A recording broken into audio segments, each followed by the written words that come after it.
বাবেরা, সালাম দেওয়া সুন্নাত, উত্তর দেওয়া হলো ওয়াজিব। এই সালামের দলিল আমরা কোথায় পাবো? পবিত্র কোরআন ৫ নম্বর পারা ১০ নম্বর পৃষ্ঠা ১২ নম্বর লাইন, সূরার নাম সূরা নিসা, আল কোরআন। ইযা উকিতুম বিতাহিয়াতিন ফাহাইয়ু বিআহসানা মিনহা আও রুদ্দুহা। আল্লাহ পাক বলেন, তোমাদের যখন কেউ দীর্ঘায়ু কামনা করবে, তোমরাও তাদের পাল্টা দীর্ঘায়ু কামনা করিও।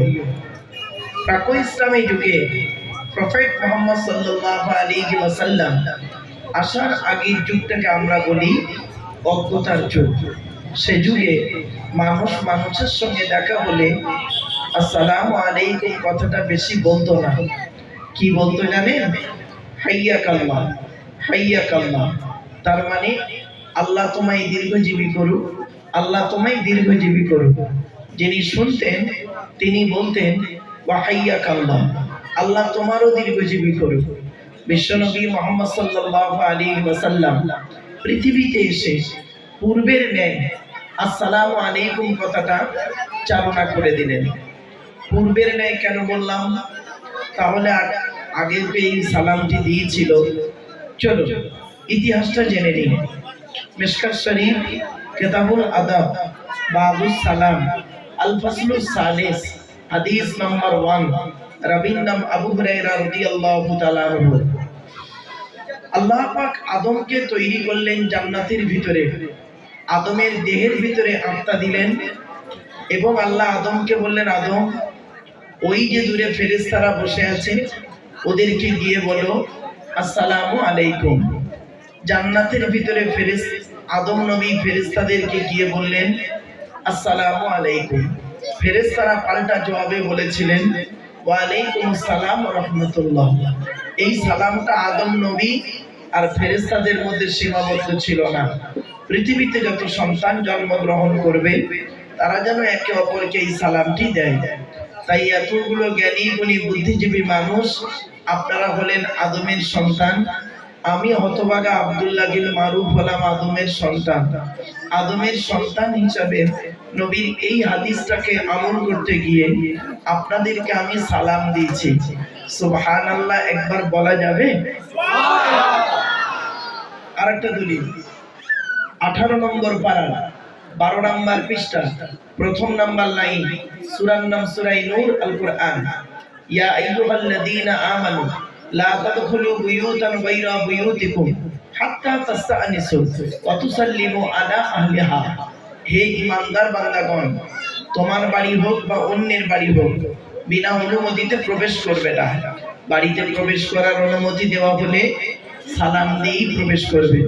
বিশ্বনবী মুহাম্মদ সাল্লাল্লাহু আলাইহি ওয়াসাল্লাম যখন বাড়িতে প্রবেশ করতেন, বাড়িওয়ালাদেরকে সালাম দিয়েই প্রবেশ করতেন। বাড়ি থেকে যখন বেরোতেন সালাম দিয়েই বেরোতেন।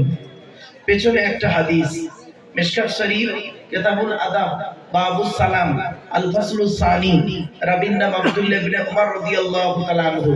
সুইলান নবী সাল্লাল্লাহু আলাইহি ওয়াসাল্লাম, নবীকে জিজ্ঞাসা করা হলো আইয়ুল ইসলামে খায়রুন ইয়া রাসূলুল্লাহ, ইসলামের উত্তম কাজগুলো কি কি?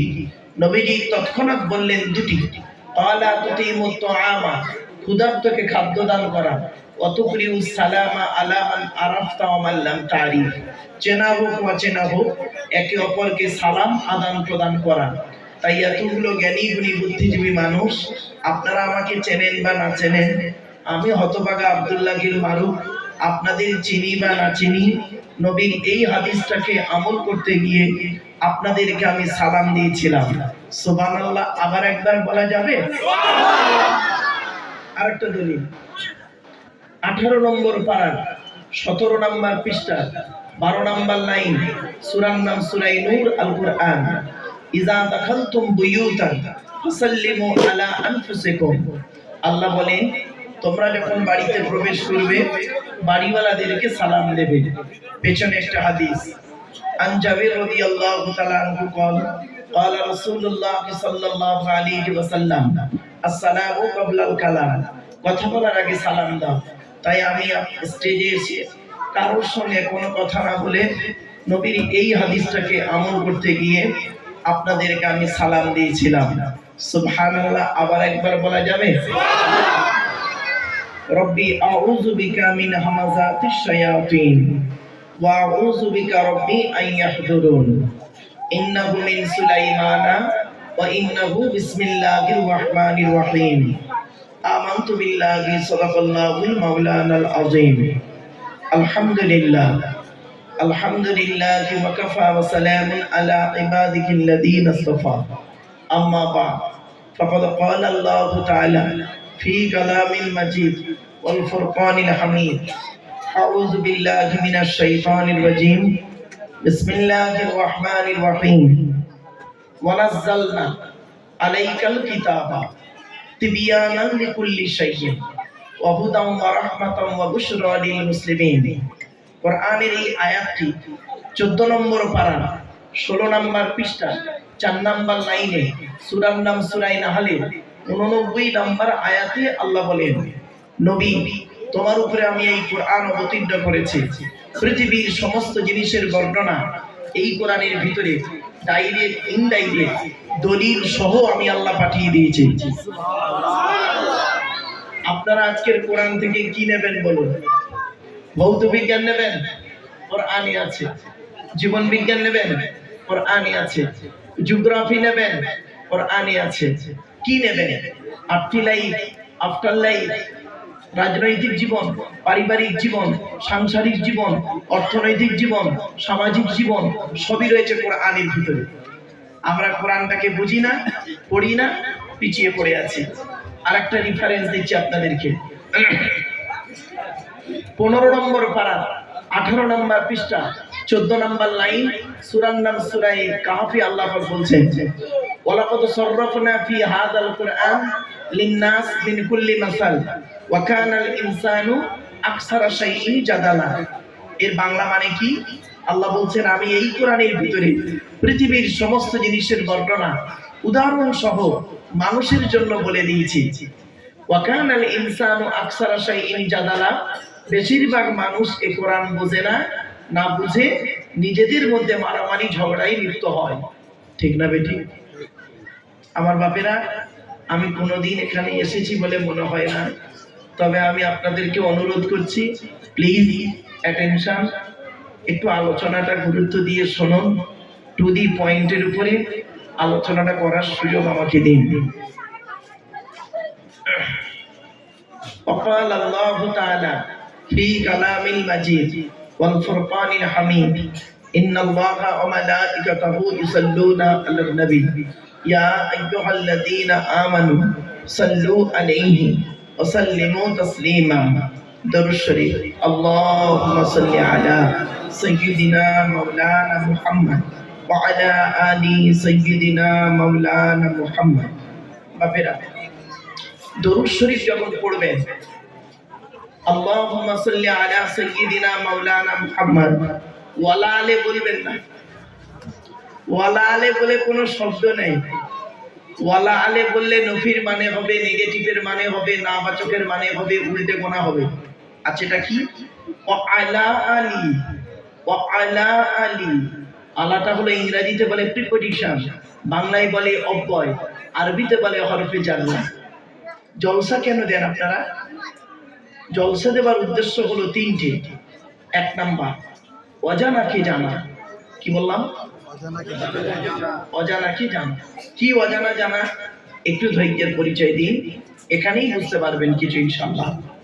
2 নাম্বার, ভুল সংশোধন করা। কি বললাম বাবা? কি ভুল সংশোধন হবে? একটু ধৈর্যের পরিচয় দিন। 3 নাম্বার হলো কিছু পরামর্শ নিয়ে নেওয়া। কি পরামর্শ দেব? আমি নিজের থেকে কোনো পরামর্শ আপনাদের সঙ্গে শেয়ার করব না।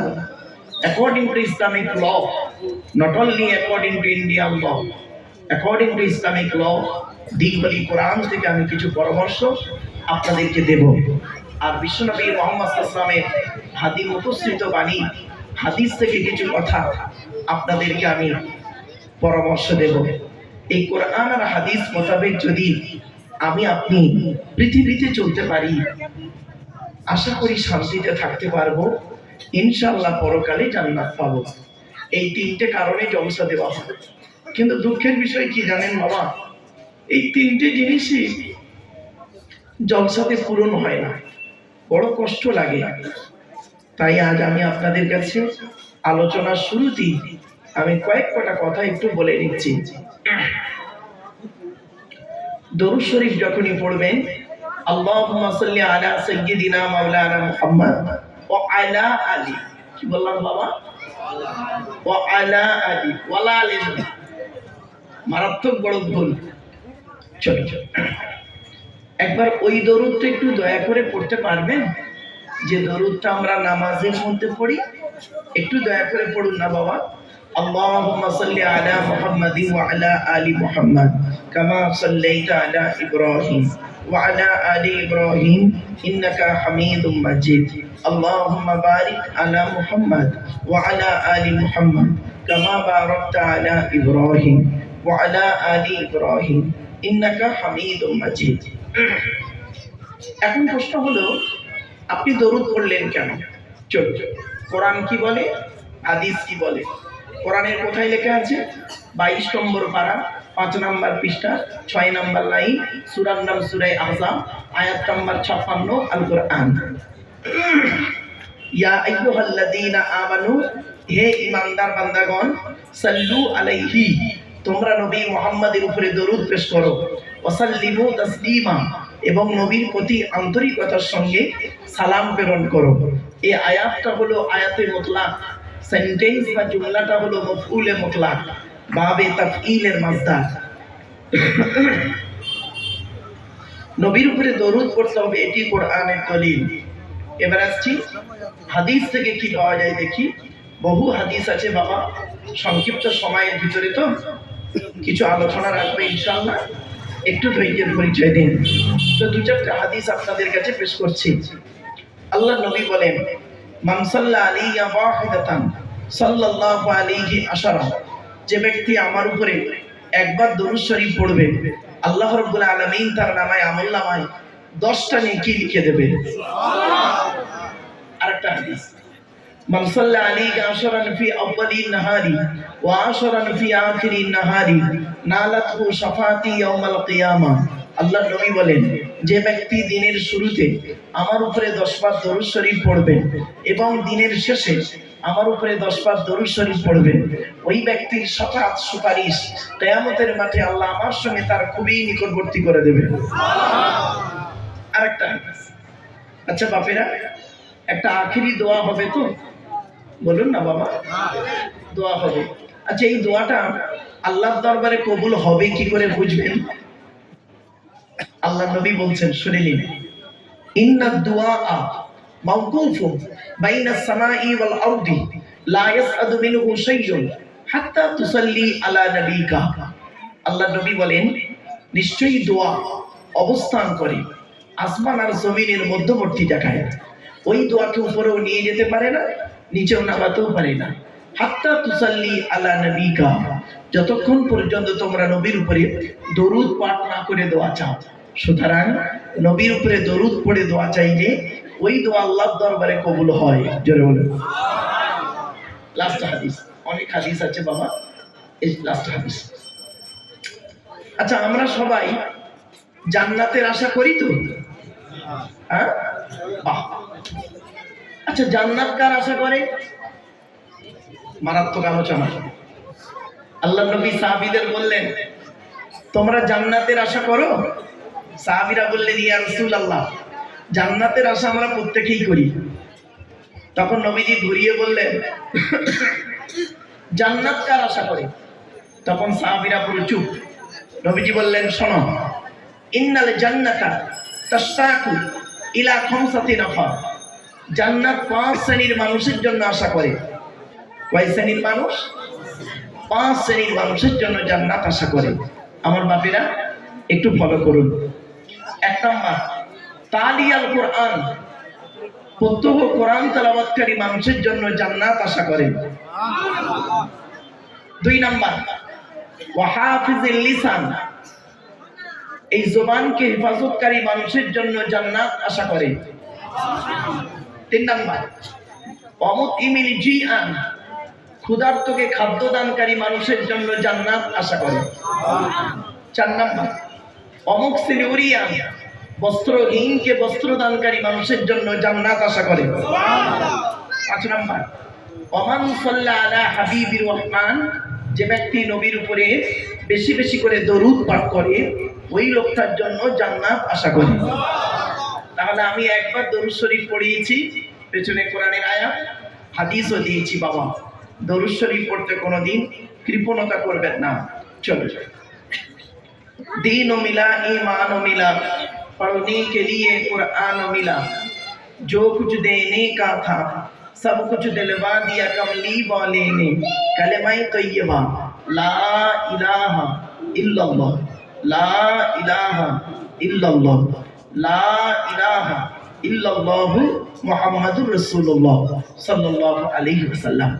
আচ্ছা, আমি এই কালেমা তয়্যিবাটা পড়তে গিয়ে ঠিক বাচ্চাদের মতো পড়লাম না? বাচ্চাদের মতো বললাম না? লা ইলাহা ইল্লাল্লাহ বললাম না? কেন?